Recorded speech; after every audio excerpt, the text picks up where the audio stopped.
Good morning po sa inyo lahat. Isa pang maliyugto na ating daily Bible blessings. Pamagat po na ating aling umaga ay, kino tayo nakikinig? Kino tayo nakikinig? Ito po dapat tayong marunong makinig sa payo, di po ba? May ba't po tiyakin na ating payang pinakinggan ay tama at nagmumula sa mga wastong uring tagapayo, mga taong marurunong at matuwid. Ito ang maaaring pagkakamali po ni Haring Rehoboam sa ikalawang Kroniko 10. Kailangan niyang magbigay ng sagot sa mga Israelita na nakikiusap na pag-aanin ni Haring Rehoboam ang pasanin na kanilang dinadala. Sa verse 6, sumangguni po ang hari sa maandang tagapayo na naglingkod sa kanyang ama, si Haring Solomon. Ngunit, binaliwala niya kailang pinayong maging mabait ang hari sa mga tao. Sa halip po sinunod ng hari ang payo ng kanyang makababata. Nagsabing dadagan pa ng hari ang pahirap sa kanila. Ano po ang bunga? Nahati ang bansa.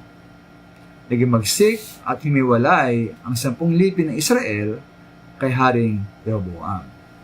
Nakinig po siya sa payo mula sa maling mga tagapayo. Kaya ito pong ayon sa Kawikaan 11:14, sabi roon, sa kaulangan ng tuntunin, ang bansa ay bumabagsak, ngunit sa payo ng nakararami, tagumpay ay tiyak. May po, maminara ating pong tiyakin na wasto at marunong ang nagapayo sa atin. Ayon nga sa Kawikaan 13:20, anikisama sa may unawa ay maiging matalino. Ngunit ang kasama ng mangmang ay mausuong sa gulo.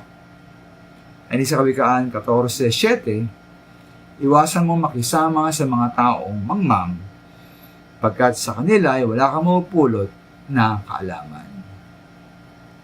Kaya po ating pulahing kasama ay mga mangmang.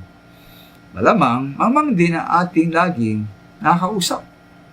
At malamang, kung kailangan natin ng payo, mangmang din ating marinig na payo mula sa kanila. At tiyak na tayo po yung makaranas ng gulo. Kaya tayo maging matalino, makinig po sa wastong payo mula sa mga taong marunong at matuwid. Maraming salamat po.